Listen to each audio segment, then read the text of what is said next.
नमस्कार दोस्तों, आप देख रहे हैं government employ news YouTube channel. अनुकंपा नियुक्ति को लेकर सरकार ने जारी किया महत्वपूर्ण आदेश। सरकार ने तय की आवेदन करने की समय सीमा और नौकरी दिए जाने की भी समय सीमा।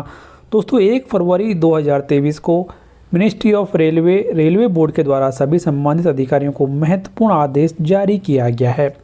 यह आदेश जारी किया गया है अनुकंपा नियुक्ति दिए जाने के संबंध में, और इस आदेश के अनुसार अनुकंपा नियुक्ति के लिए आवेदन करने की समय सीमा भी यहाँ पर तय कर दी गई है, और इसके अलावा कितने दिन में नौकरी यहाँ पर दी जाएगी वो भी समय सीमा तय की गई है।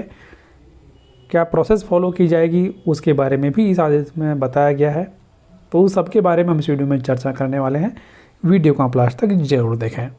जैसे कि एक सरकारी कर्मचारी की यदि अपनी सर्विस के दौरान मृत्यु हो जाती है, या फिर वो शारीरिक या मानसिक रूप से विकलांग हो जाता है और वो नौकरी करने में असक्षम होता है, तो उसके परिजनों को अनुकंपा के आधार पर सरकार के द्वारा नौकरी दी जाती है। तो इन्हीं के संबंध में यह आदेश जारी किया गया है। इससे पहले भी बहुत सारे आदेश क्लैरिफिकेशन जारी किए गए हैं, लेकिन उनको फॉलो नहीं किया जा रहा है। तो अब एक बार फिर से ये आदेश जारी किए गए हैं, और अब यहाँ पर ये कहा गया कि रेलवे के सभी जो एडमिनिस्ट्रेशन है और प्रोडक्शन यूनिट्स के संबंधित अधिकारी हैं, उनको ये इंश्योर करना है कि जो भी प्रभावित फैमिली है उसके परिजनों को प्रॉपर गाइडेंस उन्हें देनी है, पूरी तरीके से उनकी सहायता करनी है। इसके अलावा हर एक ऑफिस में एक ब्राउचर तैयार किया जाएगा जिसमें सारी प्रोसीजर के बारे में बताया जाएगा, और जो भी रिक्वायर्ड डॉक्यूमेंट्स हैं उनकी चेक लिस्ट भी फैमिली मेम्बर को हैंड ओवर करनी है कि कौन कौन से डॉक्यूमेंट्स होने चाहिए, क्या प्रोसीजर है, इसके बारे में भी डिपार्टमेंट के द्वारा बताया जाएगा। उसके बाद में हर एक डिवीज़न का जो वेलफेयर विंग है उसमें एक रजिस्टर मेंटेन किया जाएगा, और उस रजिस्टर में सरकारी कर्मचारी से जुड़ी हुई सारी जो जानकारी हैं वो मेंटेन की जाएंगी, और उसके जो भी बच्चे हैं उनकी जानकारी भी उसमें मेंटेन की जाएगी। तो इस तरीके से वेलफेयर विंग में सारी जानकारी उस कर्मचारी से जुड़ी हुई मिल जाएगी, और उसके बाद में जो वेलफेयर विंग है उसे ही इस प्रोसेस को शुरू करना है। अनुकंपा नौकरी से सारा जो जुड़ा हुआ काम है वो वेलफेयर विंग के द्वारा ही किया जाएगा, जिससे सरकारी कर्मचारी के परिजनों को समय पर नौकरी मिल सके। तो इन सभी के अलावा अब यहाँ पर जो एप्लीकेशन सबमिट करने की समय सीमा है वो भी यहाँ पर तय कर दी गई है। तो यहाँ पर बताया गया है कि prescribed time for submission of application for CGA। तो यहाँ पर अब ये बताया गया है कि जो सरकारी कर्मचारी है, यदि उसकी पत्नी के द्वारा आवेदन यहाँ पर देना है तो वो 5 साल के भीतर दे देना है। सरकारी कर्मचारी की मृत्यु के या फिर वो मेडिकल रिटायरमेंट लेता है उसके, यदि जो उसका बालक है वो छोटा है तो वो अप्लाई नहीं कर पाया है, तो उस केस में सरकारी कर्मचारी के बच्चे की जैसे ही वो मेजर यानी 18 साल से ज़्यादा की उम्र प्राप्त करता है उसके 2 साल के भीतर उसे आवेदन दे देना है अनुकंपा नियुक्ति के लिए। यदि वो ऐसा नहीं करते हैं तो उन्हें नौकरी मिलने में दिक्कतों का सामना करना पड़ सकता है। तो ओवरऑल यहाँ पर 5 साल की समय सीमा तय कर दी है आवेदन करने के लिए कि आप 5 साल के भीतर आवेदन कर दें।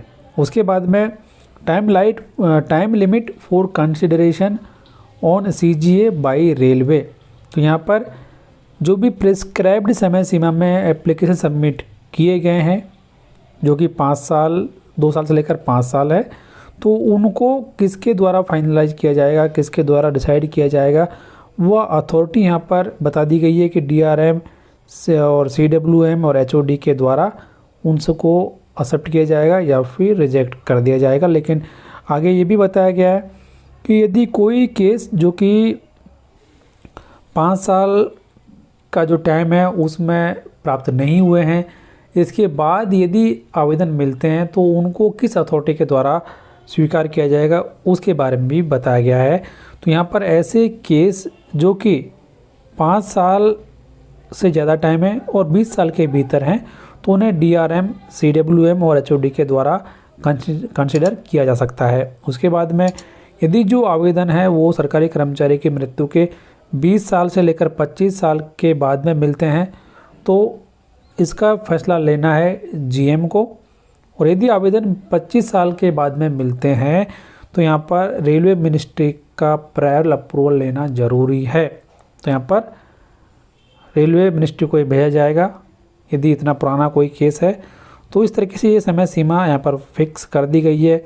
ओवरऑल यदि अनुकंपा के आधार पर नौकरी प्राप्त करनी है तो परिजनों को अधिकतम 5 साल के भीतर आवेदन कर देना है। यदि ऐसा नहीं करते हैं तो उन्हें नौकरी पाने में दिक्कतों का सामना करना पड़ सकता है। उसके बाद में जो एजुकेशनल क्वालिफिकेशन है उसके बारे में भी कुछ जानकारी दी गई है, लेकिन ये ज़्यादा इतना महत्वपूर्ण नहीं है। सबसे महत्वपूर्ण जानकारी यही है कि आप समय पर अपना आवेदन सबमिट करें जिससे आपके आवेदन पर कार्रवाई की जा सके और सरकारी कर्मचारी के आश्रितों को समय पर नौकरी दी जा सके। तो ये महत्वपूर्ण आदेश जिसकी कॉपी आप हमारी वेबसाइट governmentemplojcorner.in से प्राप्त कर सकते हैं।